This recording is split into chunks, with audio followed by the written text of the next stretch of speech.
Welcome back to the Witcher universe. In Part 4 of The Last Wish by Andrzej Sapkowski, Geralt of Rivia's journey continues through a world where legends are tangled with harsh reality, and no choice is ever without consequence.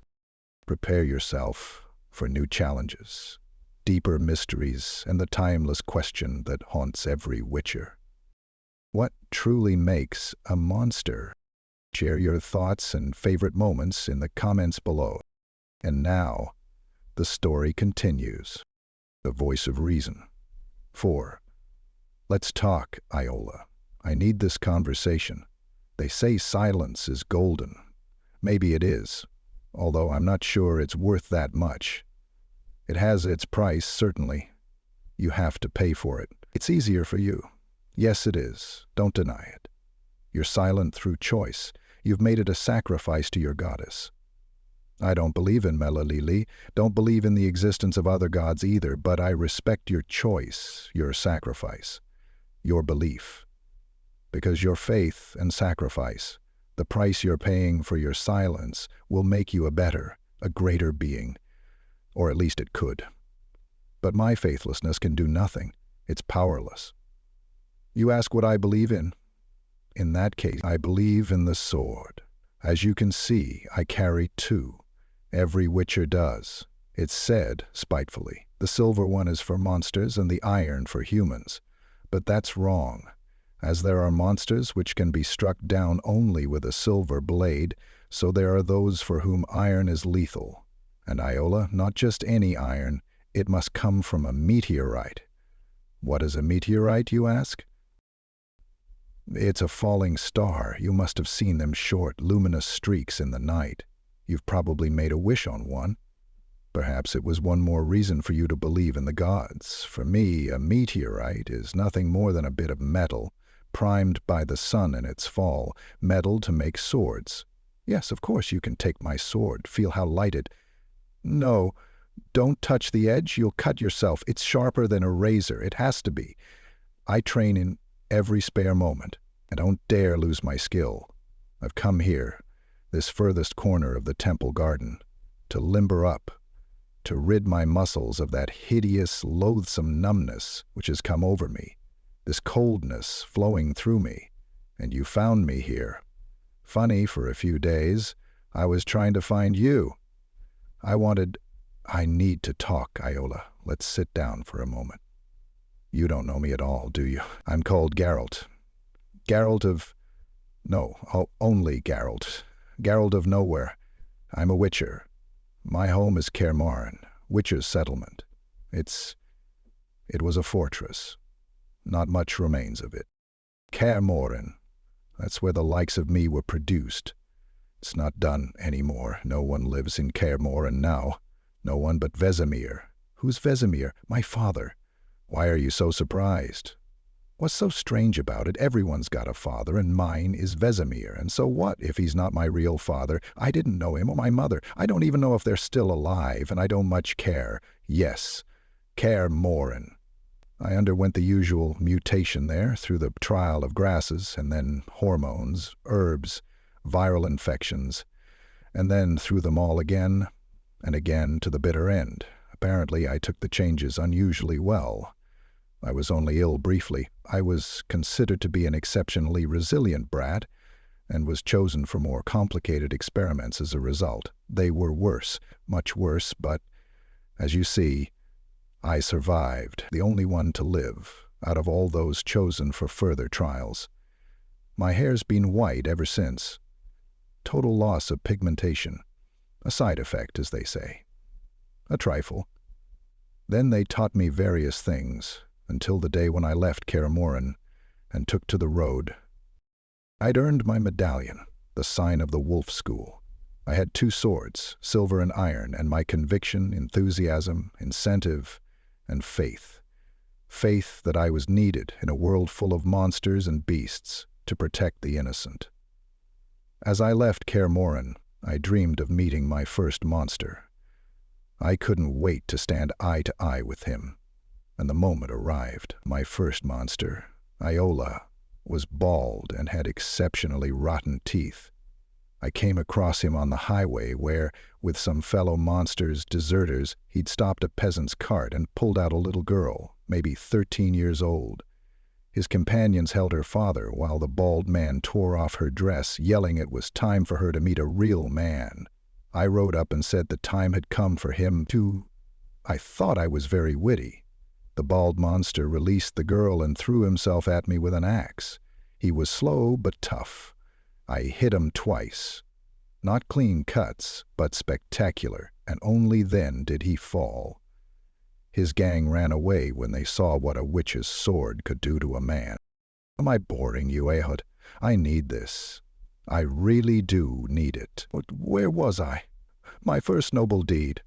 You see, they'd told me again and again in Kaer Morhen not to get involved in such incidents, not to play at being knight-errant or uphold the law, not to show off but to work for money. And I joined this fight like an idiot, not 50 miles from the mountains, and do you know why? I wanted the girl, sobbing with gratitude, to kiss her savior on the hands, and her father to thank me on his knees. In reality, her father fled with his attackers, and the girl, drenched in the bald man's blood, threw up, became hysterical, and fainted in fear when I approached her. Since then, I've only very rarely interfered in such matters. I did my job. I quickly learned how. I'd ride up to village enclosures or town pickets and wait. If they spat, cursed, and threw stones, I rode away. If someone came out to give me a commission, I'd carry it out. I visited towns and fortresses. I looked for proclamations nailed to posts at the crossroads. I looked for the words, which are urgently needed. And then there'd be a sacred site, a dungeon, necropolis or ruins, forest ravine or grotto hidden in the mountains, full of bones and stinking carcasses. Some creature which lived to kill, out of hunger, for pleasure, or invoked by some sick will. A manticore, weaver, fogler, Eshnia, Iliochorus, chimera, leshy, vampire, ghoul, graver, werewolf, giant scorpion, striga, black anise, kikimora, werewolf, giant scorpion, striga, black anise, kikimora, viper. So many I've killed, there'd be a dance in the dark and a slash of the sword, and fear and distaste in the eyes of my employer afterward. Mistakes? Of course I've made them, but I keep to my principles. No, not the code. Although I have at times hidden behind a code, people like that. Those who follow a code are often respected and held in high esteem. But no one's ever compiled a witcher's code. I invented mine, just like that, and keep to it. Always. Not always. There have been situations where it seemed there wasn't any room for doubt. When I should say to myself, what do I care? It's nothing to do with me. I'm a witcher. When I should listen to the voice of reason. To listen to my instinct, even if it's fear, if not to what my experience dictates. I should have listened to the voice of reason that time. I didn't. I thought I was choosing the lesser evil. I chose the lesser evil. Lesser evil. I'm Geralt, Witcher. I'm the Butcher of Blaviken. Don't touch me. You might see. And I don't want you to. I don't want to know. I know my fate whirls about me like water in a weir. It's hard on my heels, following my tracks, but I never look back. A loop. Yes, that's what Neneke sensed. What tempted me, I wonder, in Sintra? How could I have taken such a risk so foolishly? No, I never look back. I'll never return to Sintra. I'll avoid it like the plague. I'll never go back there. Hey, if my calculations are correct, that child would have been born in May, sometime around the feast of Beltane.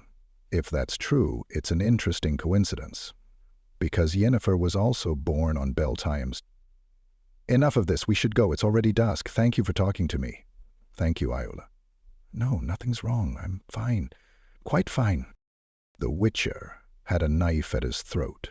He was wallowing in a wooden tub brimful of soapsuds, his head thrown back against its slippery rim. The bitter taste of soap lingered in his mouth as the knife, blunt as a doorknob, scraped his Adam's apple painfully. and moved toward his chin with a grating sound. The barber, with the expression of an artist who is conscious that he is creating a masterpiece, scraped once more for form's sake, then wiped the witcher's face with a piece of linen soaked in tincture of angelica. Geralt stood up, allowed a servant to pour a bucket of water over him, shook himself, and climbed from the tub, leaving wet footmarks on the brick floor. "Your towel, sir." The servant glanced curiously at his medallion. "Thanks. Clothes," said Haxo. "Shirt, underpants, trousers and tunic." "And boots? You've thought of everything, but can't I go in my own shoes?" "No." "Beer?" "With pleasure." He dressed slowly. The touch of someone else's coarse, unpleasant clothes against his swollen skin spoiled his relaxed mood.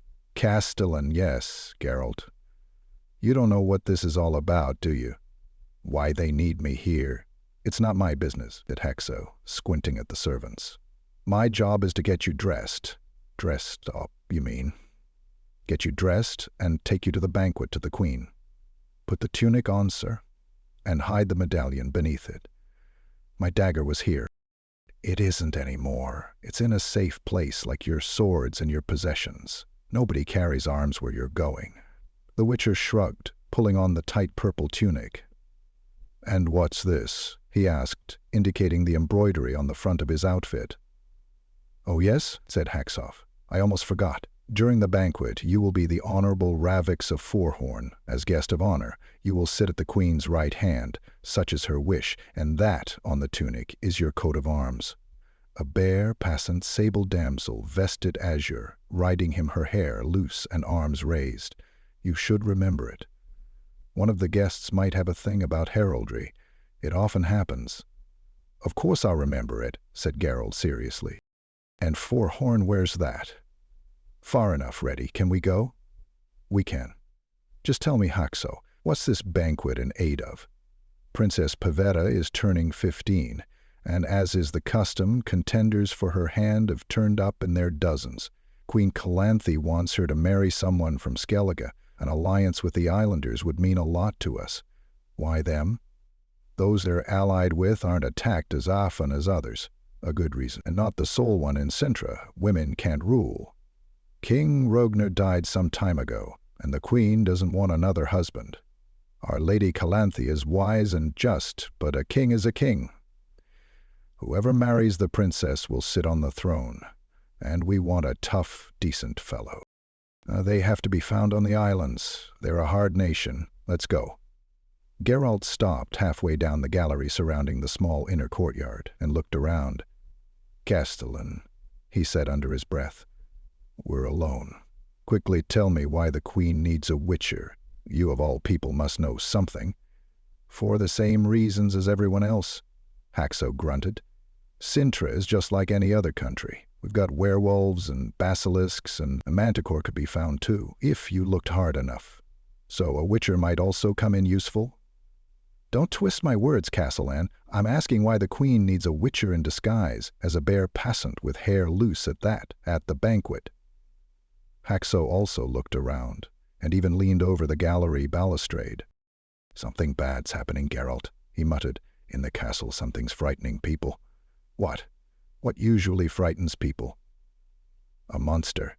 They say it's small, hunchbacked, bristling like a urchin. It creeps around the castle at night, rattles chains, moans and groans in the chambers. Have you seen it?" "No," Haxo spat, "and I don't want to." "You're talking nonsense," Castellan grimaced the Witcher. "It doesn't make sense. We're going to an engagement feast. What am I supposed to do there? Wait for a hunchback to jump out and groan? Without a weapon? Dressed up like a jester, Haxo?" "Think what you like," grumbled the Castellan.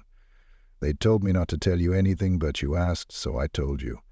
And you tell me I'm talking nonsense. How charming." "I'm sorry. I didn't mean to offend you, Castellan. I was simply surprised." "Stop being surprised." Haxo turned away, still sulking. "Your job isn't to be surprised. And I strongly advise you, Witcher, that if the Queen orders you to strip naked, paint your ass blue, and hang yourself upside down in the entrance hall like a chandelier, you do it without surprise or hesitation. Otherwise you might meet with a fair amount of unpleasantness. Have you got that? I've got it. Let's go, Hax.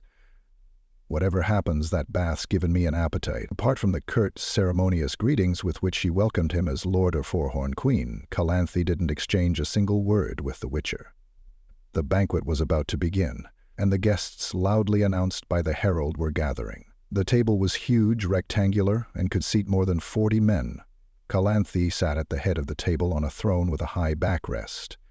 Geralt sat on her right, and on her left, a grey-hailed bard called Drogodar with a lute.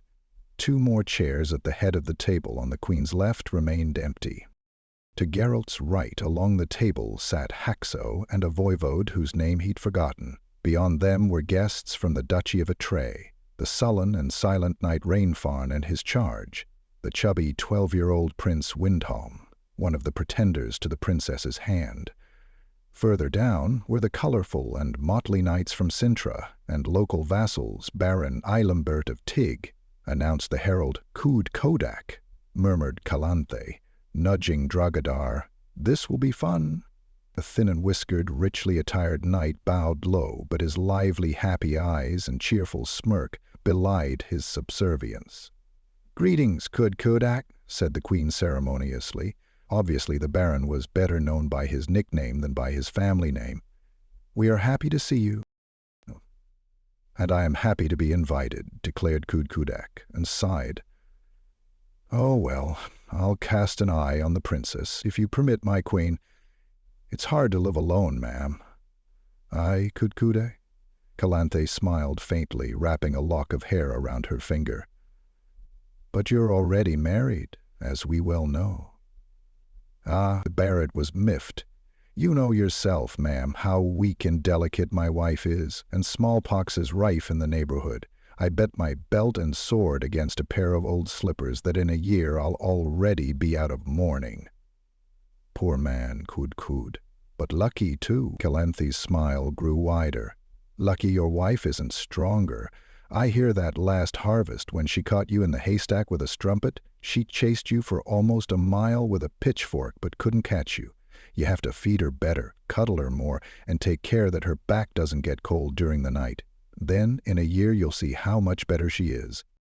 Kud Kodak pretended to grow doleful. "I take your point, but can I stay for the feast?" "We'd be delighted, Baron." "The legation from Skellige," shouted the herald, becoming increasingly hoarse.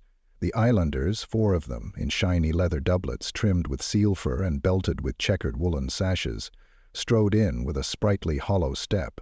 They were led by a sinewy warrior with a dark face and aquiline nose, and at his side a broad-shouldered youth with a mop of red hair. They all bowed before the queen.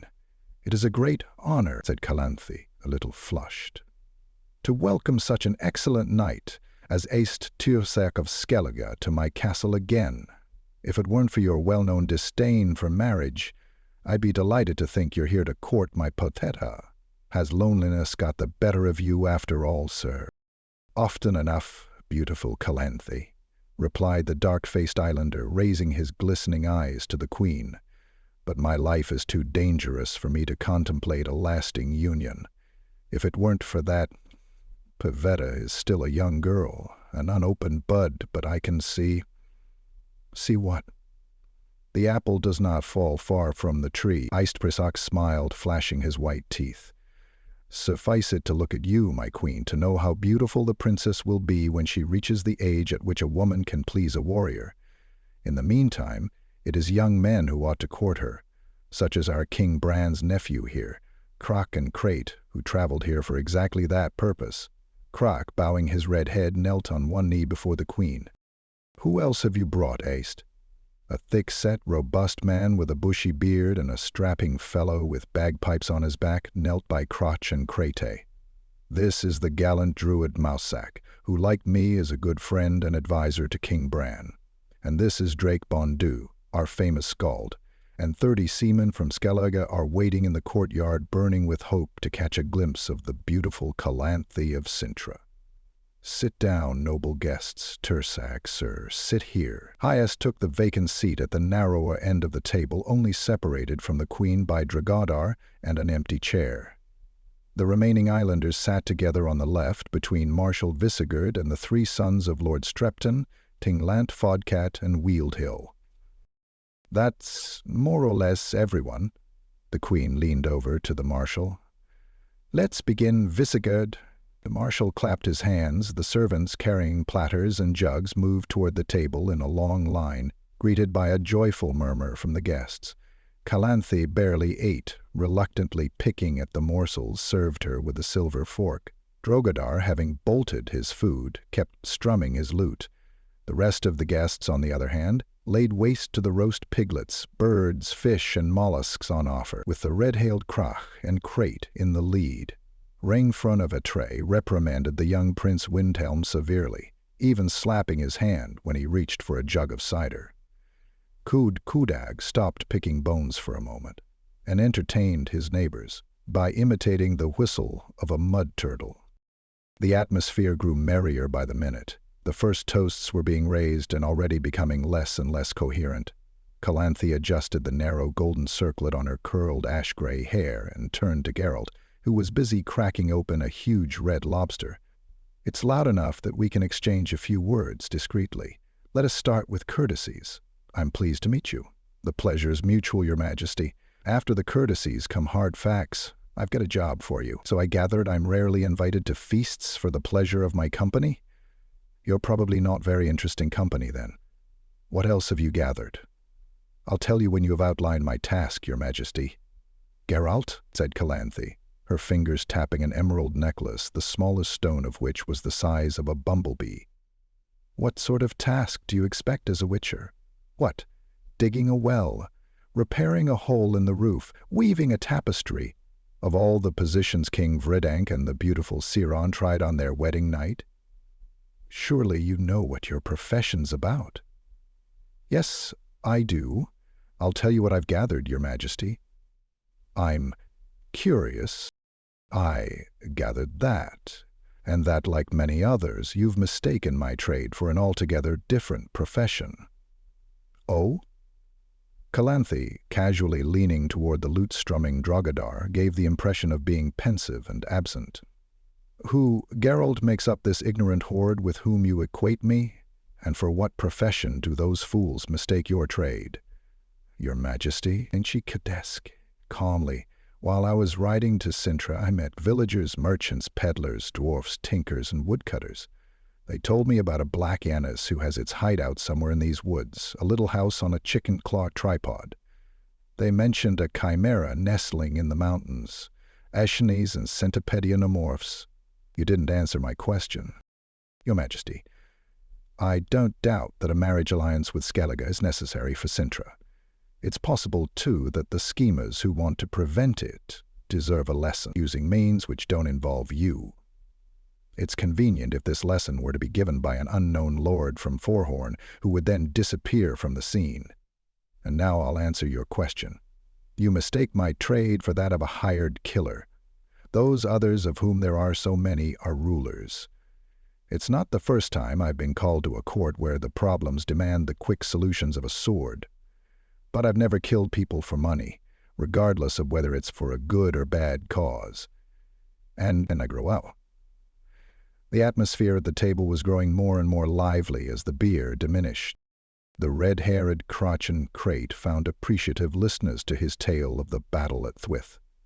Having sketched a map on the table with the help of meat bones dipped in sauce, he marked out the strategic plan, shouting loudly, "Kud Kudik," proving how apt his nickname was.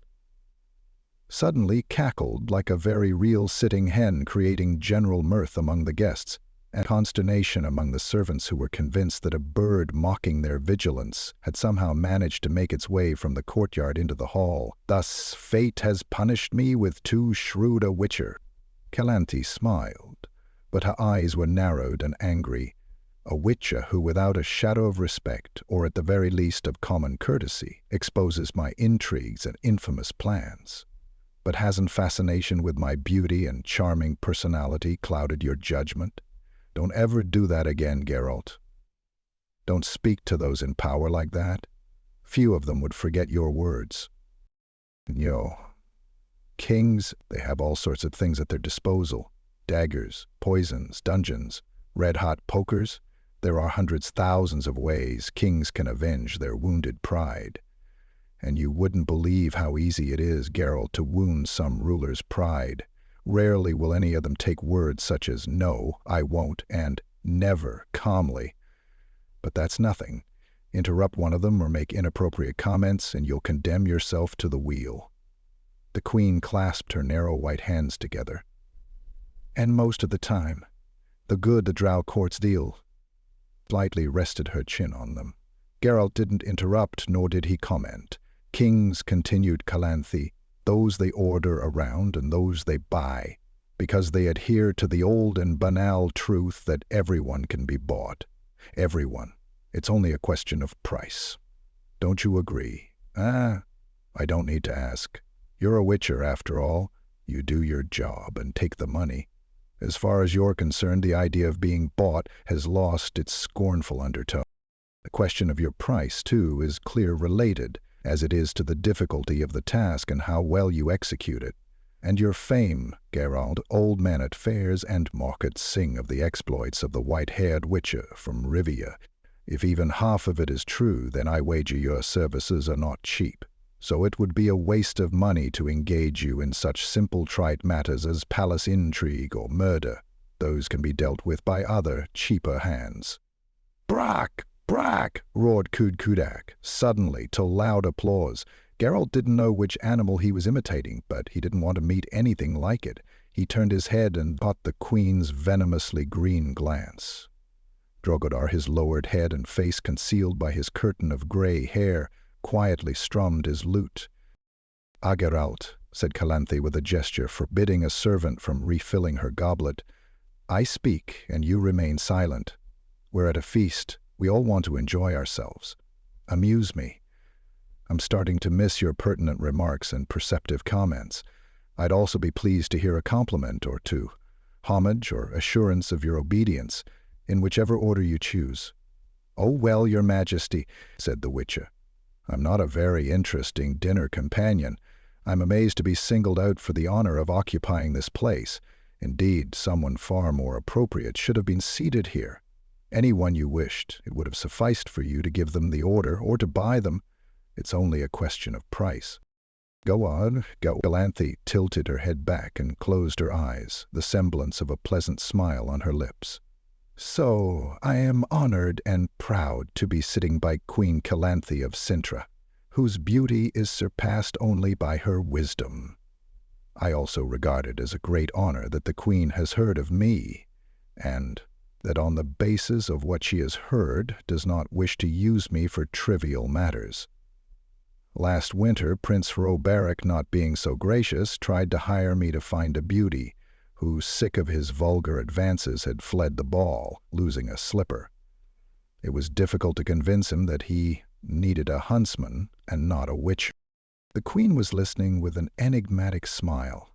Other rulers, too, unequal to you in wisdom, didn't refrain from proposing trivial tasks.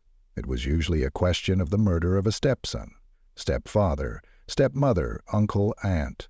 It's hard to mention them all. They were all of the opinion that it was simply a question of price. The Queen's smile could have meant anything, and so I repeat. Geralt bowed his head a little. "That I can't contain my pride to be sitting next to you, ma'am. And pride means a very great deal to us witchers. You wouldn't believe how much. A lord once offended a witcher's pride by proposing a job that wasn't in keeping with either honor or the witcher's code. What's more, he didn't accept a polite refusal, and wished to prevent the witcher from leaving his castle. Afterward, everyone agreed this wasn't one of his best ideas." "Geralt," said Calanthe, after a moment's silence, "you were wrong. You're a very interesting dinner companion," Kudkuda, shaking beer froth from his whiskers in the front of his jacket, craned his neck and gave the penetrating howl of a she-wolf in heat. The dogs in the courtyard and the entire neighborhood echoed the howl. One of the brothers from Strep dipped his finger in his beer and touched up the thick line around the formation drawn by Crack and Crate. "Error and he shouted. They shouldn't have done that. Here toward the wing, that's where they should have directed the cavalry, struck the flanks. Ha! Roared Crotch and Crate, whacking the table with a bone and splattering his neighbors' faces and tunics with sauce, and so weaken the center, a key position. Ludicrous. Only someone who's blind or sick in the head would miss the opportunity to maneuver in a situation like that.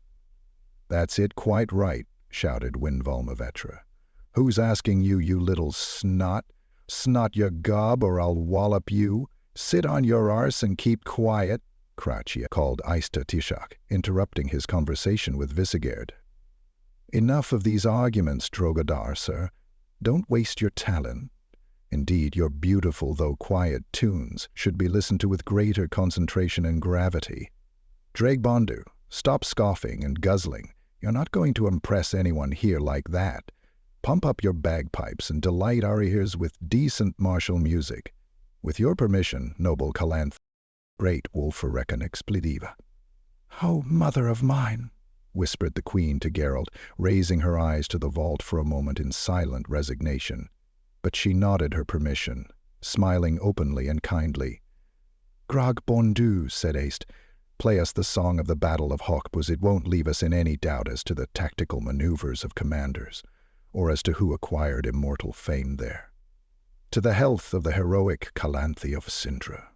The health and glory, the guests roared, emptying their goblets and clay cups.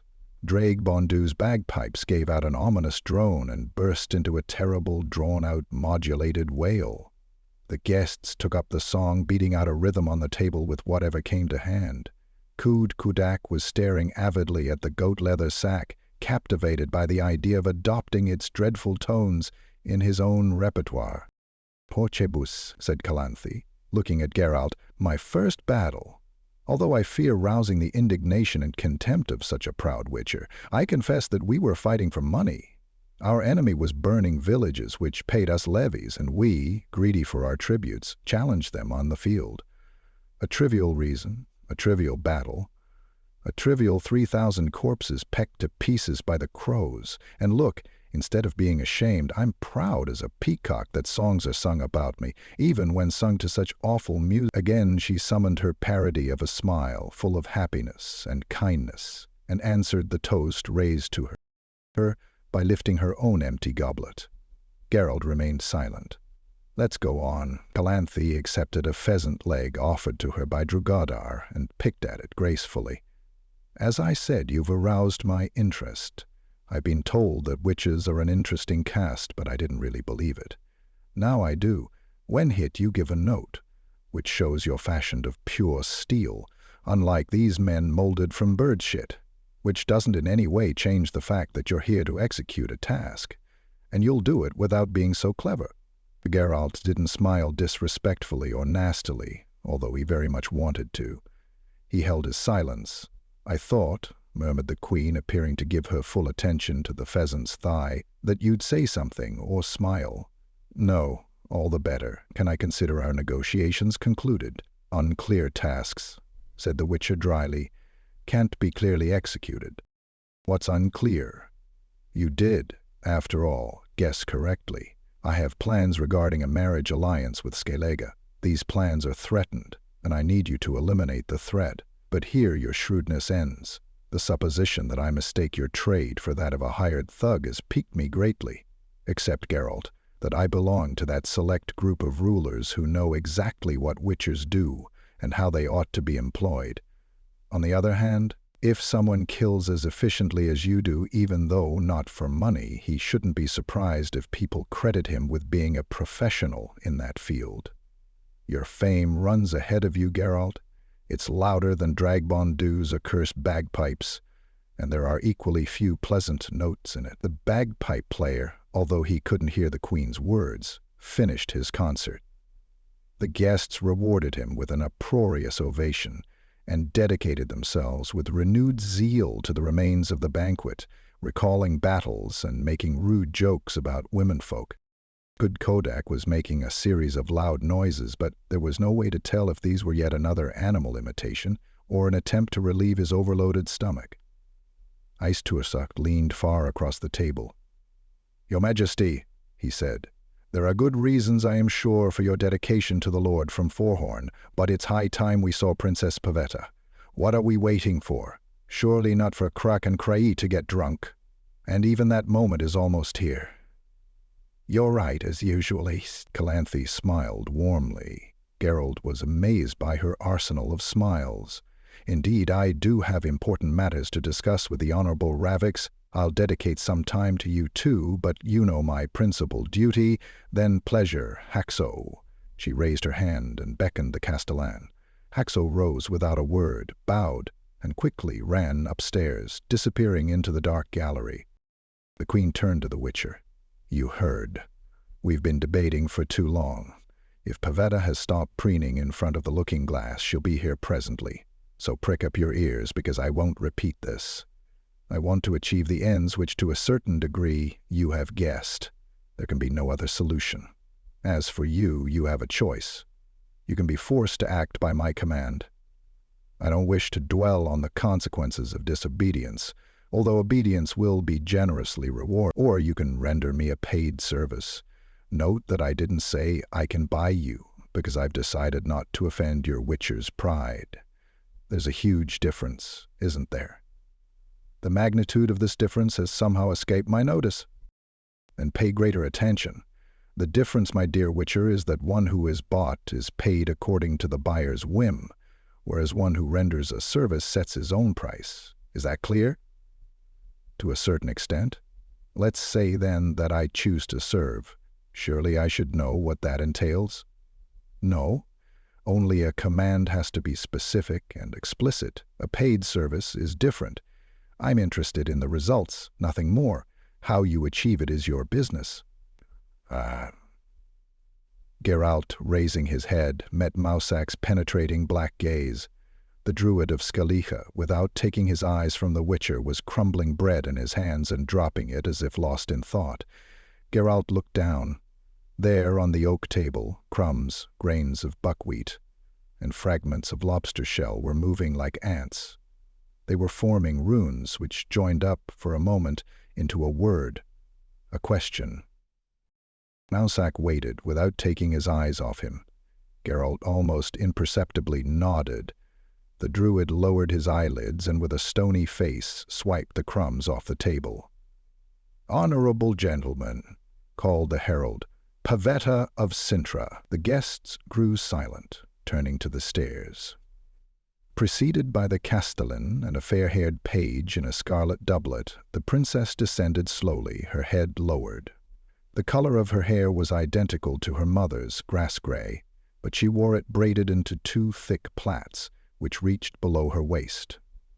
Pavetta was adorned only with a tiara, ornamented with a delicately worked jewel and a belt of tiny golden links, which girded her long silvery blue dress at the hips.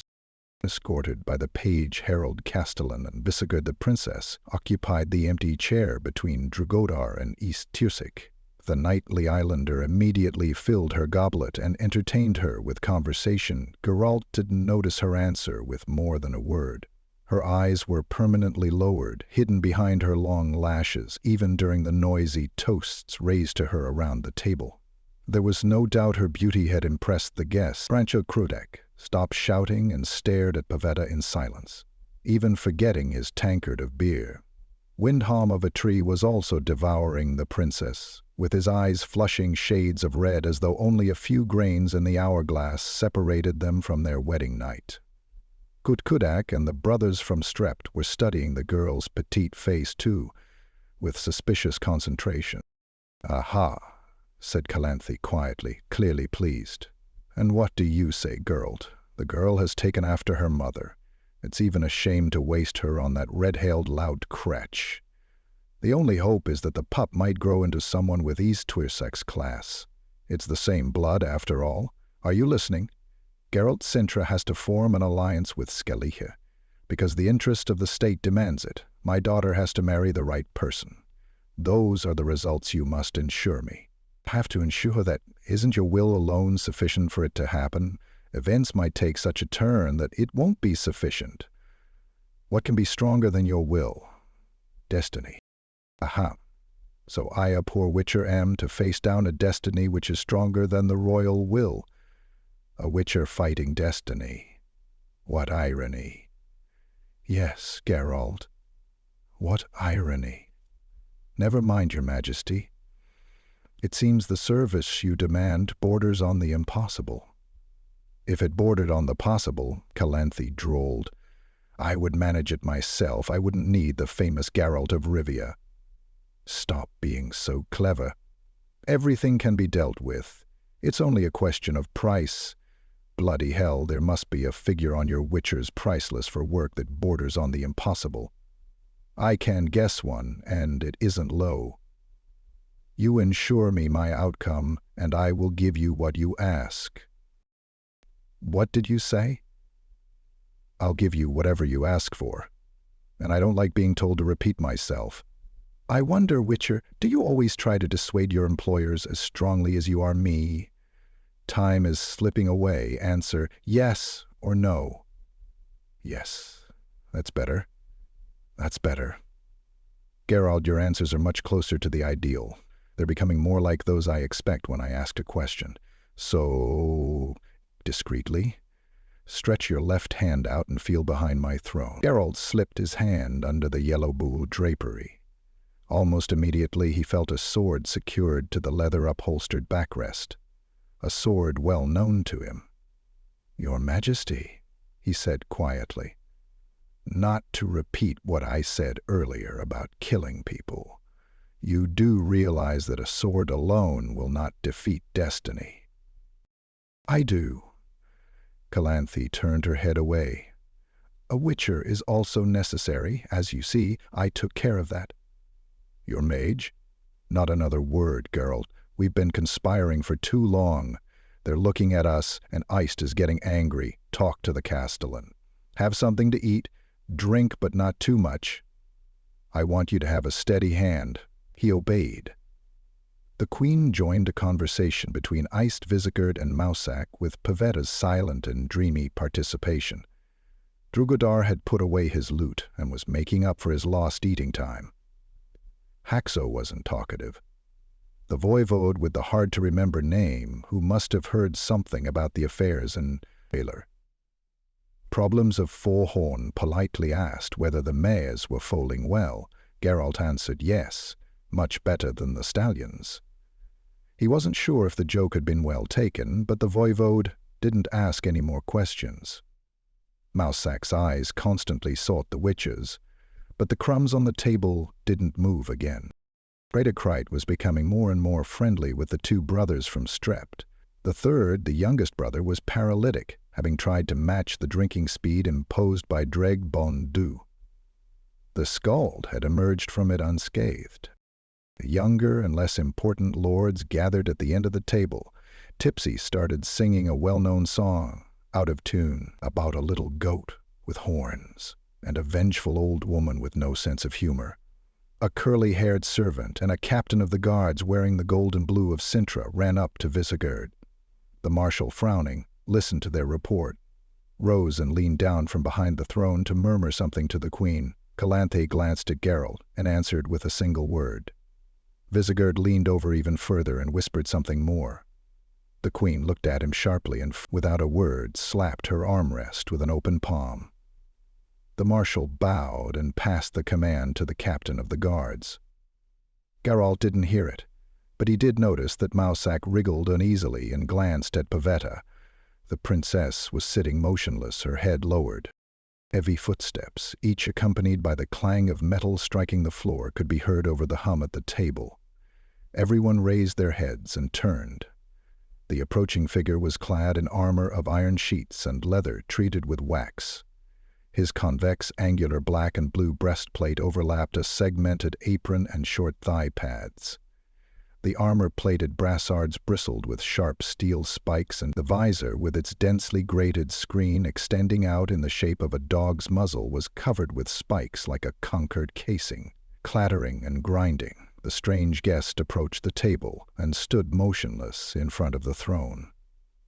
"Noble Queen, honorable gentlemen," said the newcomer, bowing stiffly, "please forgive me for disrupting your ceremonious feast.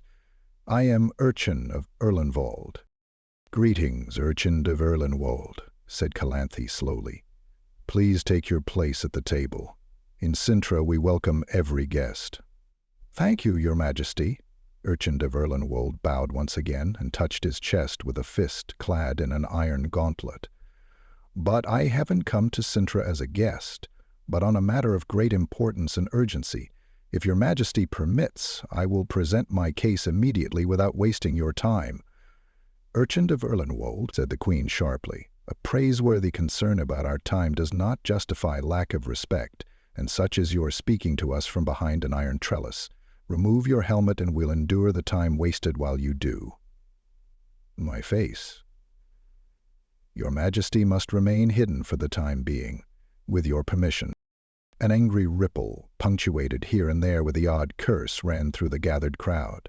Mousak, lowering his head, moved his lips silently. The Witcher felt the spell electrify the air for a second, felt it stir his medallion. Calanthe was looking at Urchin, narrowing her eyes and drumming her fingers on her armrest. "Granted," she said finally. "I choose to believe your motive is sufficiently important, so—" "What brings you here, Urchin?" without a face.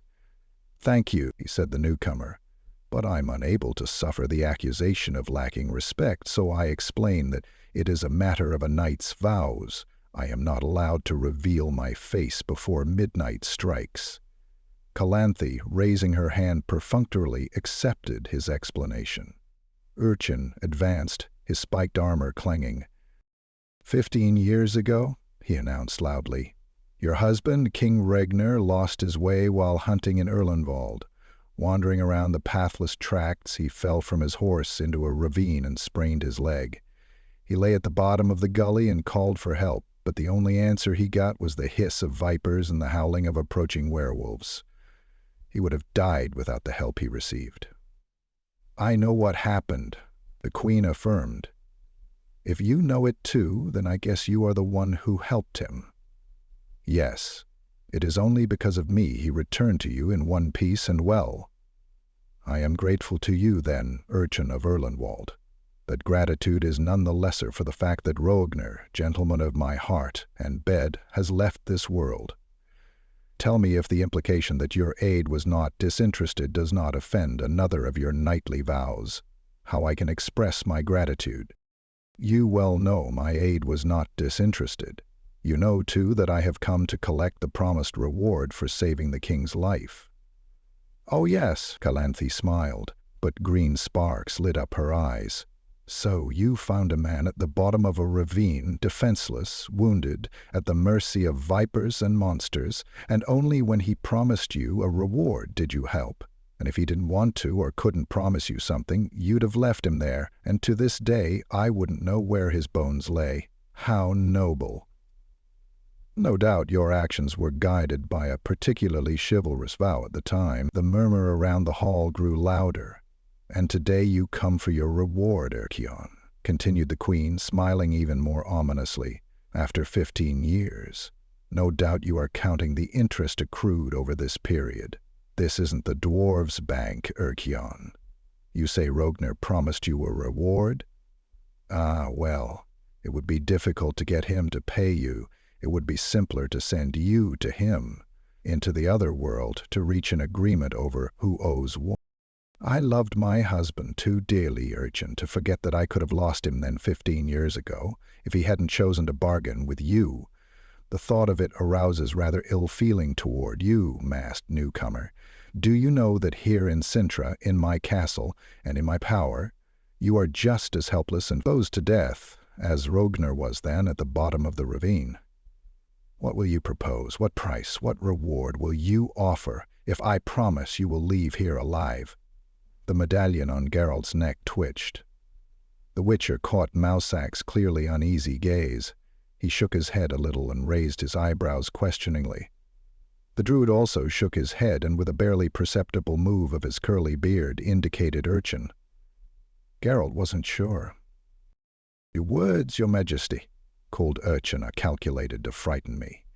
"To kindle the anger of the honourable gentlemen gathered here, and the contempt of your pretty daughter Pavetta. But above all your words are untrue, and you know it." You accuse me of lying like a dog." An ugly grimace crept across Calanthe's lips. "You know very well, Your Majesty," the newcomer continued adamantly. "What happened then, in Erlenwald? You know Rogna once saved vowed of his own will to give me whatever I asked for. I call upon every one to witness my words. When the king, rescued from his misadventure, reached his retinue, he asked me what I demanded, and I answered, I asked him to promise me whatever he had left at home, without knowing or expecting it.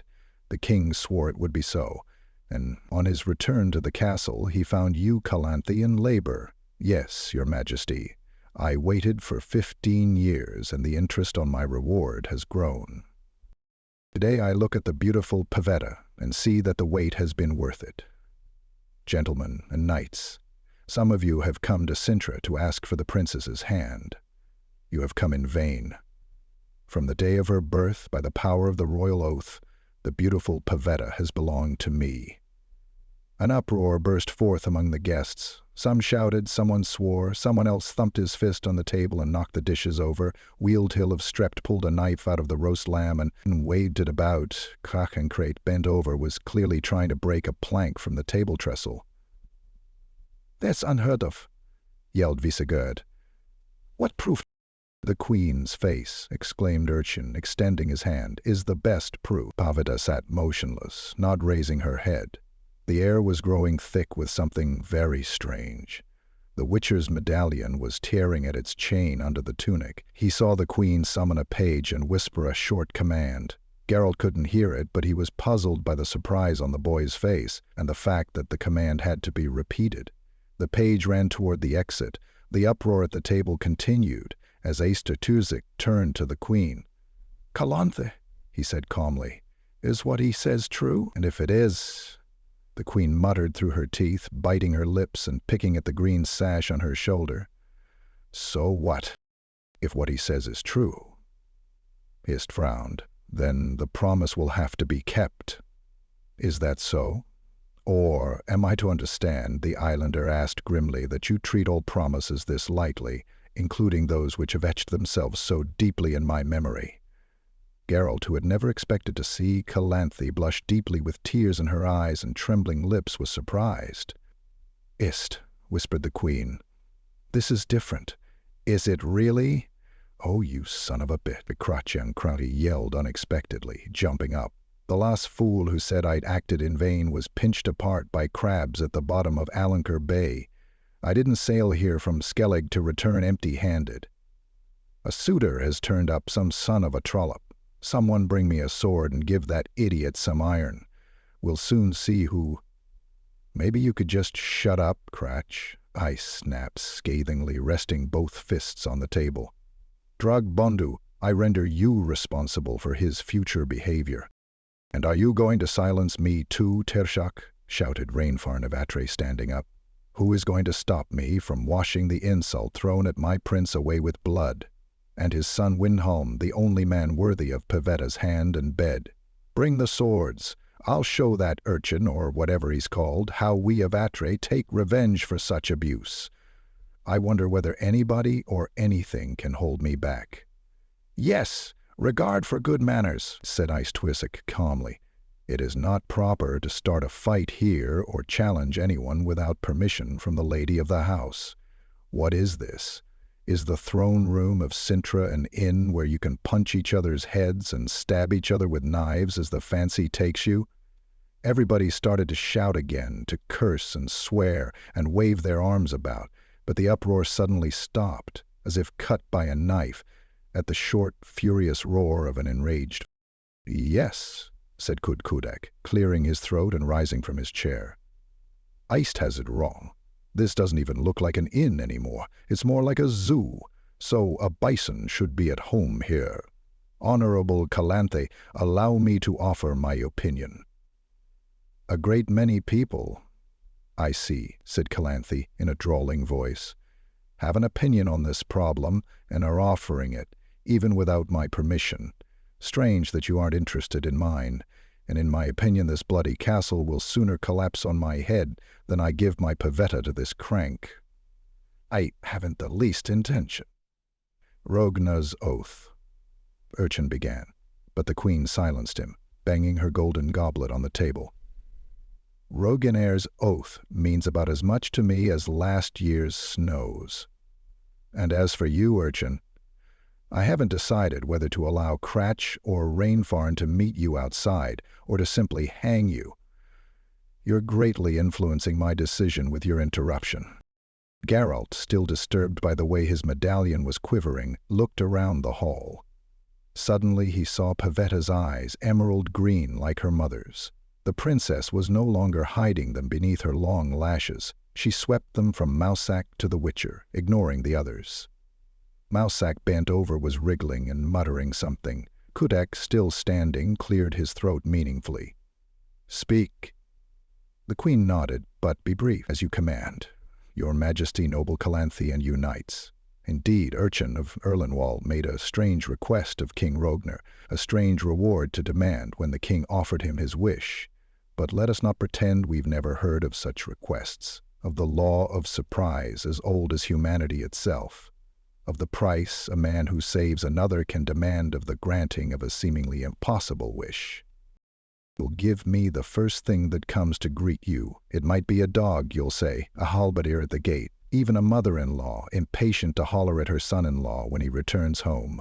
Or, you'll give me what you find at home, yet don't expect.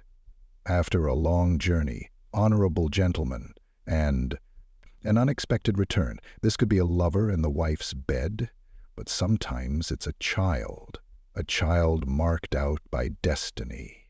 Really, heck, Calanthe frowned. As you command, sirs. Have you not heard of children marked out by destiny? Was not the legendary hero Zatradet Voruta given to the dwarves as a child because he was the first person his father met on his return? And Mad Day, who demanded a traveler give him what he left at home, without knowing it? That surprise was the famous Supri, who later liberated Mad Day from the curse which weighed him down. Remember Zivelina, who became the Queen of Metinna with the help of the gnome Rumpelstelt, and in return promised him her firstborn? Zivelina didn't keep her promise when Rumstelt came for his reward, and by using spells she forced him to run away. Not long after that, both she and the child died of the plague. You do not dice with destiny with impunity. Don't threaten me, Kudak. Calanthe grimaced. Midnight is close, the time for ghosts. Can you remember any more legends from your undoubtedly difficult childhood? If not, then sit down. I ask your grace. The Baron turned up his long whiskers. To allow me to remain standing, I'd like to remind everybody of another legend. It's an old, forgotten legend. We've all probably heard it in our difficult childhoods. In this legend, the kings kept their promises, and we poor vassals are only bound to kings by the royal word treaties. Alliances, our privileges, and fiefs all rely on it. And now are we to doubt all this? Doubt the inviolability of the king's word? Wait until it is worth as much as yesteryear's snow? If this is how things are to be, then a difficult old age awaits us after our difficult childhoods. Whose side are you on, Kudak? Hollered Rainfan of Atre. Silence. Let him speak. This cackling full of hot air insults Her Majesty. The Baron of Tig is right. Silence, Calanthe said suddenly, getting up. Let him finish. I thank you graciously. Kudak bowed. But I have just finished. Silence fell. Strange after the commotion his words had caused. Calanthe was still standing. Geralt didn't think anyone else had noticed. Her hands shake as she wiped her brow. My lord, she said finally, you deserve an explanation. Yes, this urchin speaks the truth. Rogner did swear to give him that which he did not expect. It looks as if our lamented king was an oaf as far as a woman's affairs are concerned, and couldn't be trusted to count to 9. He confessed the truth on his deathbed because he knew what I'd do to him if he'd admitted it earlier. He knew what a mother whose child is disposed of so recklessly is capable of. The knights and magnates remained silent. Urchin stood motionless like a spiked iron statue. And Kudak, continued Calanthe. Well, Kudak has reminded me that I am not a mother but a queen. Very well then, as queen I shall convene a council tomorrow. Sintra is not a tyranny. The council will decide whether a dead king's oath is to decide the fate of the successor to the throne. It will decide whether Pavetta and the throne of Cintra are to be given to a stranger or to act according to the kingdom's interest. Calanthe was silent for a moment, looking askance at Geralt. And as for the noble knights who have come to Cintra in the hope of the princess's hand, it only remains for me to express my deep regret at the cruel disrespect and dishonor they have experienced here at the ridicule poured on them. I am not to blame. Amid the humid hum of voices which rumbled through the guests, the Witcher managed to pick out Ice Tiersik's whisper. "On all the gods of the sea," sighed the islander. "This isn't befitting. This is open incitement to bloodshed. Calanthe, you're simply setting them against each other." "Be quiet, Iced," hissed the queen furiously. "Because I'll get angry," Mousek's black eyes flashed as, with a glance, the druid indicated Rainfarn of Atrer, who with a gloomy, grimacing face was preparing to stand. Geralt reacted immediately, standing up first and banging the chair noisily. "Maybe it will prove unnecessary to convene the council," he said in ringing tones. Everyone grew silent, watching him with astonishment. Geralt felt Pavetta's emerald eyes on him. He felt Urchin's gaze fall on him from behind the lattice of his black visor, and he felt the force surging like a flood wave and solidifying in the air. He saw how, under the influence of this force, the smoke from the torches and oil lamps was taking on fantastic forms. He knew that Moussac saw it too. He also knew that nobody else saw it. "I said," he repeated calmly, "that convening the council may not prove necessary. You understand what I have in mind, Urjon of Erlenwold?" The spiked knight took 2 grating steps forward. "I do," he said, his words hollow beneath his helmet. "It would take a fool not to understand. I heard what the merciful and noble Lady Calanthe said a moment ago. She has found an excellent way of getting rid of me. I accept your challenge, knight, unknown to me." "I don't recall challenging you," said Geralt. "I don't intend to duel you, Urchin of Erlenwold," Geralt called Calanthe, twisting her lips and forgetting to call the Witcher Ravix. "Don't overdo it. Don't put my patience to the test, or mine," added Rainfarn ominously. "Krach," and Crate growled, and Easta Tusach meaningfully showed him a clenched fist. Krak growled even louder. Everyone heard. Stoker asked, "Baron Tig tell us about the famous heroes taken from their parents on the strength of the same oath that Urchin received from King Rogner. But why should anyone want such an oath? You know the answer. Urchin of Erlenwald. It creates a powerful, indissoluble tie of destiny between the person demanding the oath and its object, the child's surprise. Such a child, marked by blind fate, can be destined for extraordinary things. It can play an incredibly important role in the life of the person to whom fate has tied it. That is why, Urchin, you demanded the prize you claim today. You don't want the throne of Cintra, you want the princess." "It is exactly as you say, knight, unknown to me." Urchin laughed out loud. "That is exactly what I claim. Give me the one who is my destiny." "That," said Geralt, "will have to be proved. You dare doubt it, after the Queen confirmed the truth of my words? After what you've just said?" "Yes, because you didn't tell us everything. Rogner knew the power of the law of surprise and the gravity of the oath he took, and he took it because he knew law and custom have a power which protects such oaths, ensuring they are only fulfilled when the force of destiny confirms them. I declare, Urchin, that you have no right to the princess as yet. You will win her only when the princess herself agrees to lead with you. This is what the law of surprise states. It is the child's, not the parent's consent, which confirms the oath, which proves that the child was born under the shadow of destiny. That's why you returned after 15 years, Urchin, and that's the condition King Rogner stipulated in his oath." "Who are you?" "I am Geralt of Rivia. Who are you, Geralt of Rivia, to claim to be an oracle in matters of laws and customs? He knows this law better than anyone else. Mousak said in a hoarse voice, because it applied to him once.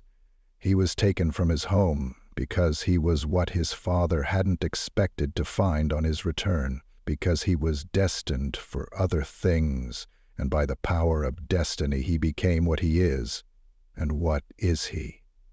A witcher. In the silence that reigned, the guardhouse bell struck, announcing midnight in a dull tone. Everyone shuddered and raised their heads. Mousak watched Geralt with surprise, but it was Urchin who flinched most noticeably and moved uneasily.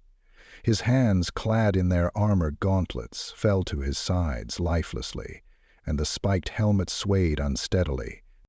The strange unknown force suddenly grew thicker, filling the hall like a gray mist. "It's true," said Calanthe. "Geralt present here is a witcher. His trade is worthy of respect and esteem. He has sacrificed himself to protect us from monsters and nightmares born in the night, those sent by powers ominous and harmful to man. He kills the horrors and monsters that await us in the forests and ravines, and those which have the audacity to enter our dwellings." Urchin was silent. "And so," continued the queen, raising her ringed hand, "let the law be fulfilled. Let the oath which you, Urkian of Erlenwald, insist should be satisfied, be satisfied. Midnight has struck. Your vow no longer binds you. Lift your visor. Before my daughter expresses her will, before she decides her destiny, let her see your face." Urchin of Erlenwald slowly raised his armored hand, pulled at the helmet's fastenings, grabbed it by the iron horn and threw it against the floor with a crash. Someone shouted, someone swore, someone sucked in their breath with a whistle. On the queen's face appeared a wicked, very wicked smile, a cruel smile of triumph above the wide semicircular breastplate. Two bulbous black button eyes looked out, eyes set to either side of a blunt, elongated muzzle covered in reddish bristles and full of sharp white fangs. Urchin's head and neck bristled with a brush of short gray twitching prickles. "This is how I look," spoke the creature, "which you well knew, Calanthe. Roganer, in telling you of his oath, wouldn't have omitted describing me. Urchin of Erlenwald, to whom, despite my appearance, Roganer swore his oath. You prepared well for my arrival, Queen. Your own vassals have pointed out your haughty and contemptuous refusal to keep Roganer's word. When your attempt to set the other suitors on me didn't succeed, you still had a killer witcher in reserve, ready at your right hand. And finally, common low deceit. You wanted to humiliate me, Calanthe. Know that it is yourself you have humiliated." "Enough." Calanthe stood up and rested her clenched fist on her hip. "Let's put an end to this pavetta. You see who, or rather, what is standing in front of you, claiming you for himself. In accordance with the law of surprise and eternal custom, the decision is yours. Answer. One word from you is enough. Yes, and you become the property, the conquest of this monster. No, and you will never have to see him again." The force pulsating in the hall was squeezing Geralt's temples like an iron vice, buzzing in his ears, making the hair on his neck stand on end. The witcher looked at Mousak's whitening knuckles, clenched at the edge of the table, at the trickle of sweat running down the queen's cheek, at the breadcrumbs on the table moving like insects forming runes, dispersing and again gathering into one word. Careful. Calanthe repeated, "Answer. Do you choose to leave with this creature?" Pavetta raised her head. "Yes." The force filling the hall echoed her rumbling hollowly in the arches of the vault. No one, absolutely no one, made the slightest sound. Calanthe very slowly collapsed into her throne. Her face was completely expressionless. "Everyone heard?" Urchin's calm voice resounded in the silence. "You too, Calanthe. As did you, witcher, cunning hired thug. My rights have been established. Truth and destiny have triumphed over lies and deviousness. What do you have left, noble queen, disguised witcher? Cold steel?" No one answered. "I'd like to leave with Pavetta immediately," continued Urchin, his bristles stirring as he snapped his jaw shut. "But I won't deny myself one small pleasure. It is you, Calanthe, who will lead your daughter here to me and place her white hand in mine." Calanthe slowly turned her head in the witch's direction. Her eyes expressed a command. Geralt didn't move, sensing that the force condensing in the air was concentrated on him, only on him. Now he understood. The Queen's eyes narrowed. Her lips quivered. What's this?" yelled Cratchit Craig, jumping up, a white hand in his. "The princess with this bristly stinker, with this pig snout, and I wanted to fight him like a knight." Rainfine chimed in. "This horror, this beast, loose the dogs on him." "The dogs?" Garvsic cried. Calanthe. Everything happened at once. Crach and Crate seized a knife from the table and knocked his chair over with a crash, obeying Eist's command. Drege Bondu, without a thought, whacked the back of his head with his bagpipes as hard as he could. Crach dropped onto the table. Between a sturgeon and grey sauce and the few remaining arched ribs of a roast boar, Rainfern leapt toward Urchin, flashing a dagger drawn from his sleeve. Kudkudak, springing up, kicked a stool under his feet, which Rainfern jumped agilely, but a moment's delay was enough. Urchin deceived him with a short feint and forced him to his knees with a mighty blow from his armored fist. Kudkudak fell to snatch the dagger from Rainfern, but was stopped by Prince Windhelm, who clung to his thigh like a bloodhound. Guards, armed with guisarmes and lances, ran in from the entrance, Calanthe upright and threatening. With an authoritative, abrupt gesture indicated Urkian to them. Pavetta started to shout, "Aish to Ursiak, to curse!" Everyone jumped up, not quite knowing what to do. "Kill him!" shouted the Queen. Urchin, huffing angrily and baring his fangs, turned to face the attacking guards. He was unarmed but clad in spiked steel from which the points of the guisarmes bounced with a clang. But the blows knocked him back straight onto Rainfarn, who was just getting up, and immobilized him by grabbing his legs.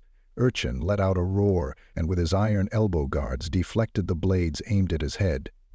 Rainfarn jabbed him with his dagger, but the blade slid off the breastplate. The guards, crossing their spear shafts, pinned him to the sculpted chimney.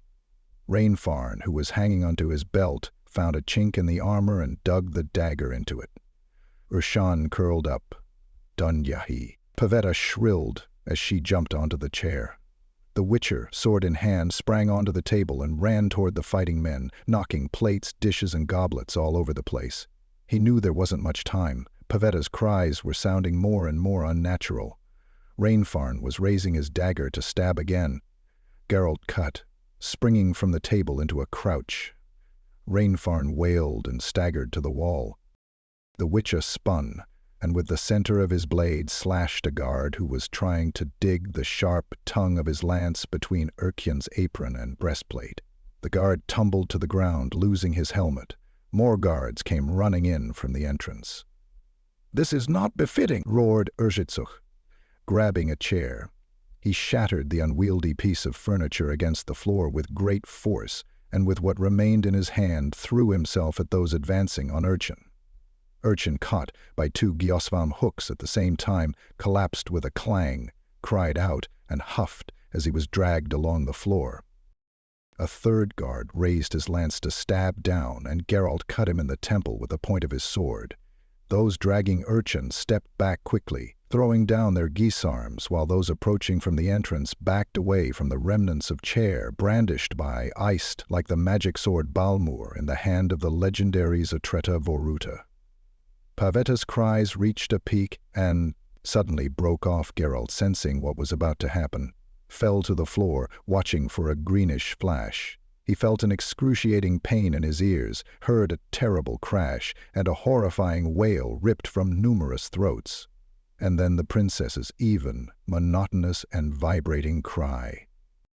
The table, scattering dishes and food all around, was rising, and spinning heavy chairs were flying around the hall and shattering against the walls. Tapestries and hangings were flapping, raising clouds of dust. Cries and the dry crack of Gwismon's shaft snapping like sticks came from the entrance.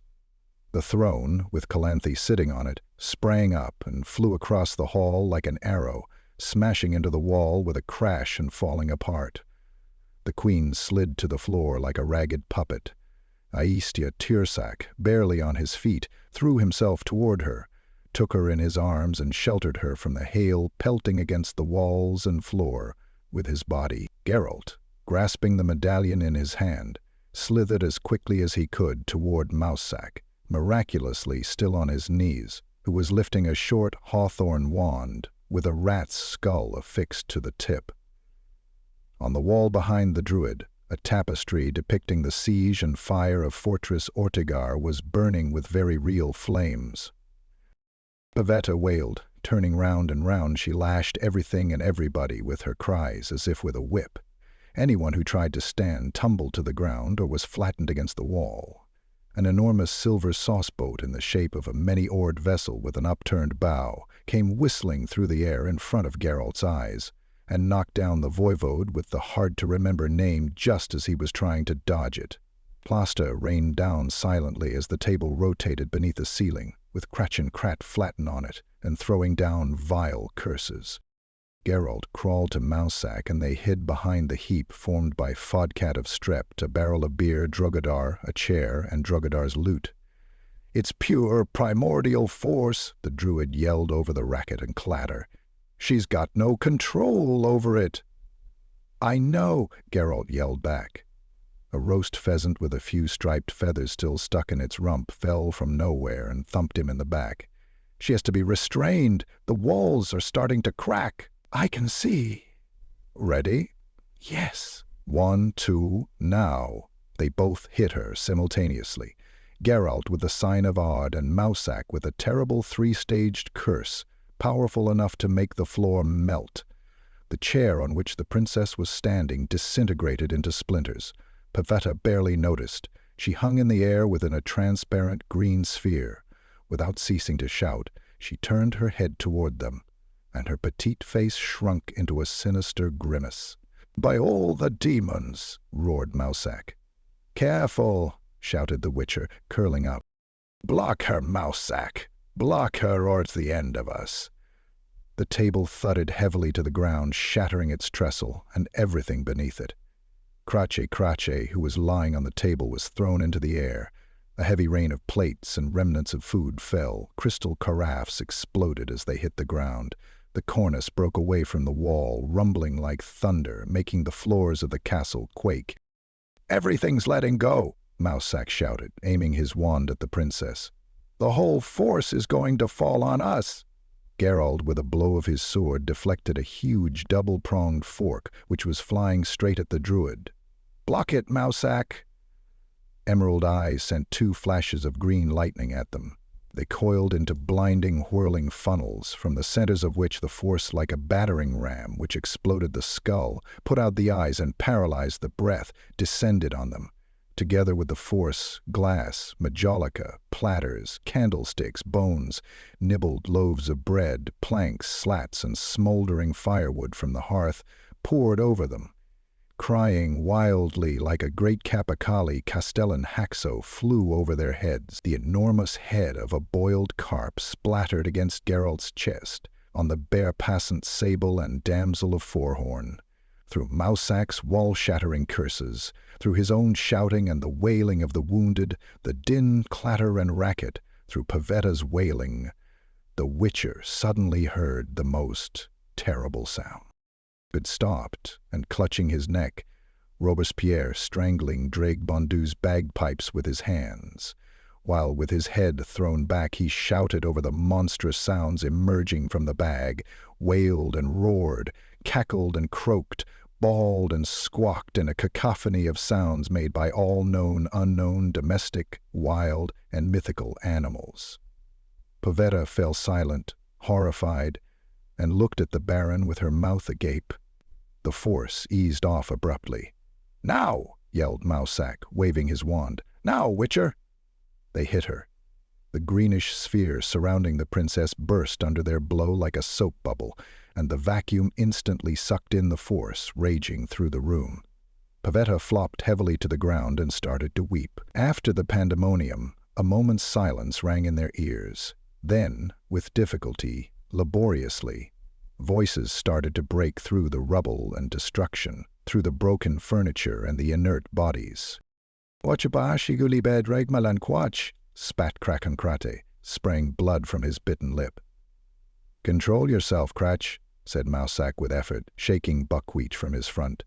"There are women present." "Calanth, my beloved, my Calanth," Iced Tursak said in the pauses between kisses. The queen opened her eyes but didn't try to free herself from his embrace. "Iced, people are watching," she said. "Let them watch." "Would somebody care to explain what that was?" asked Marshal Visigurd, crawling from beneath a fallen tapestry. "No," said the Witcher. "A doctor," Windham of Atre, leaning over Rainfarn, shouted shrilly. "Water!" Wheeldale, one of the brothers from Strept, called, stifling the smoldering tapestry with his jacket. "Water, quickly!" "And beer," Kudkudak croaked. For a few knights, still able to stand, were trying to lift Pavetta, but she pushed their hands aside, got up on her own, and, unsteadily, walked toward the hearth. There, with his back resting against the wall, sat Utchin, awkwardly trying to remove his blood-smeared armor. "The youth of today," snorted Mousak, looking in their direction. "They start early. They've only got one thing on their minds." "What's that?" "Didn't you know, Witcher, that a virgin, that is one who's untouched, wouldn't be able to use the Force?" "To hell with her virginity," muttered Geralt. "Where did she get such a gift, anyway?" "Neither Calanthea nor Regner." "She inherited it, missing a generation and no mistake," said the druid. "Her grandmother Adalia could raise a drawbridge with a twitch of her eyebrows." "Hey, Geralt, look at that! She still hasn't had enough." Calanthea, supported by Iced Tursak's arm, indicated the wounded Urkion to the guards. Geralt and Mousak approached quickly but unnecessarily. The guards recoiled from the semi-reclining figure and, whispering and muttering, backed away. Urshun's monstrous snout softened, blurred, and was beginning to lose its contours. The spikes and bristles rippled and became black, shiny, wavy hair, and a beard which bordered a pale, angular, masculine face, dominated by a prominent nose. "What?" stammered Icetwirsach. "Who's that?" "Urshun." "Duni," said Pavetta softly. Calanthe turned away with pursed lips. "Cursed," murmured Iced. "But how—" "Midnight has struck," said the Witcher. Just this minute. The bell we heard before was early, the bell-ringer's mistake. Am I right, Calanthe?" "Right," groaned the man called Duni, answering instead of the queen, who had no intention of replying anyway. "But maybe instead of standing there talking, someone could help me with this armor and call a doctor. That madman Rainfont stabbed me under the ribs." "What do we need a doctor for?" said Mousak, taking out his wand. "Enough." Calanthe straightened and raised her head proudly. "Enough of this. When all this is over, I want to see you in my chamber. All of you, as you stand. Iced, Pavetta, Mousak, Geralt, and you." "Duni? Mousak?" "Yes, your majesty." "That wand of yours. I've bruised my backbone, and thereabouts. At your command, your majesty." "A curse," continued Duni, rubbing his temple, "since birth. I never found a reason for it, or who did it to me. From midnight to dawn, an ordinary man, from dawn— You saw what? Akasbark, my father, wanted to hide it. People are superstitious in Maikt. Spells and curses in the royal family could prove fatal for the dynasty. One of my father's knights took me away from court and brought me up. The two of us wandered around the world, the knight-errant and his squire, and later, when he died, I journeyed alone. I can't remember who told me that a child's surprise could free me from the curse. Not long after that I met Rogner. The rest you know." "The rest we know, or can guess," Calanthe nodded. "Especially that you didn't wait the 15 years agreed upon with Rogner, but turned my daughter's head before that. Pavetta! Since when?" The princess lowered her head and raised a finger. "There! You little sorceress! Right under my nose. Let me just find out who let him into the castle at night, leapt the ladies in waiting you went gathering primroses with." "Primroses, damn it! Well, what am I to do with you now?" "Calanthe," began Iced. "Hold on, Tertia. I haven't finished yet. Duni, the matter's become very complicated. You've been with Pavetta for a year now, and what? And nothing. So you negotiated the oath from the wrong father. Destiny has made a fool of you. What irony, as Geralt of Rivia present here is wont to say. To hell with destiny, oaths and irony. Dooney grimaced. I love Pavetta and she loves me. That's all that counts. You can't stand in the way of our happiness. I can, Dooney, I can, and how? Calantha smiled one of her unfailing smiles. You're lucky I don't want to. I have a certain debt toward you, Dooney. I'd made up my mind. I ought to ask your forgiveness, but I hate doing that. So I'm giving you Pavetta and we'll be quits. Pavetta? You haven't changed your mind, have you? The princess shook her head eagerly. Thank you, your majesty, thank you. Dooney smiled. You're a wise and generous queen. Of course I am, and beautiful. You can both stay in Sintra if you wish.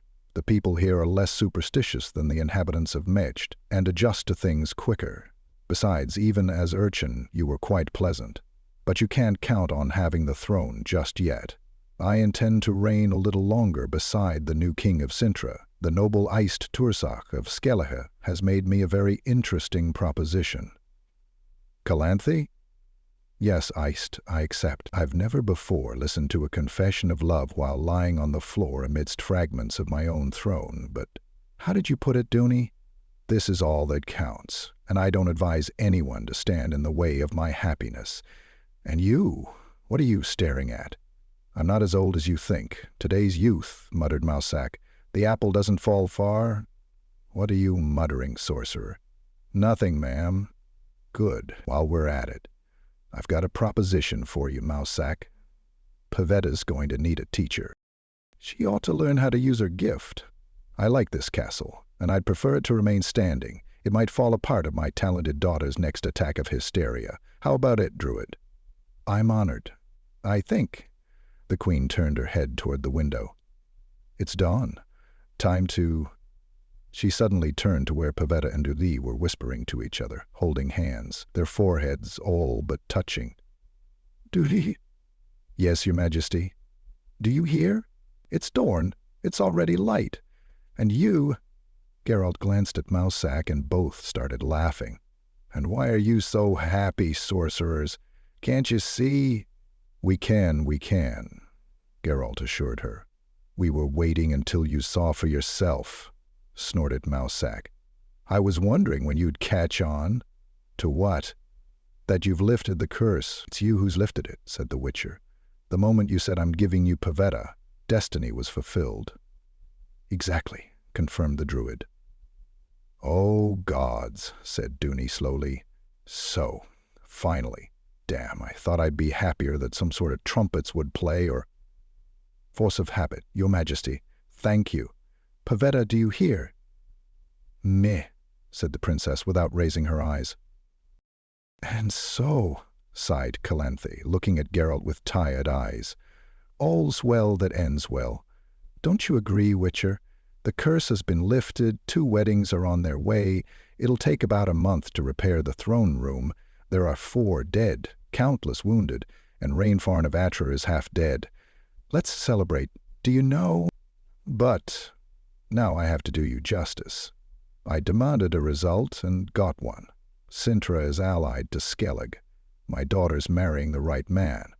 For a moment I thought all this would have been fulfilled according to destiny anyway, even if I hadn't had you brought in for the feast and sat you next to me. But I was wrong. Rainfarn's dagger could have changed destiny, and Rainfarn was stopped by a sword held by a Witcher. You've done an honest job, Geralt. Now it's a question of price. Tell me what you want. Hold on, said Dooney, fingering his bandaged side. A question of price, you say? It is I who am in debt. It's up to me. Don't interrupt. Calanthe narrowed her eyes. Your mother-in-law hates being interrupted, remember that. And you should know that you're not in any debt. It so happens that you were the subject of my agreement with Geralt.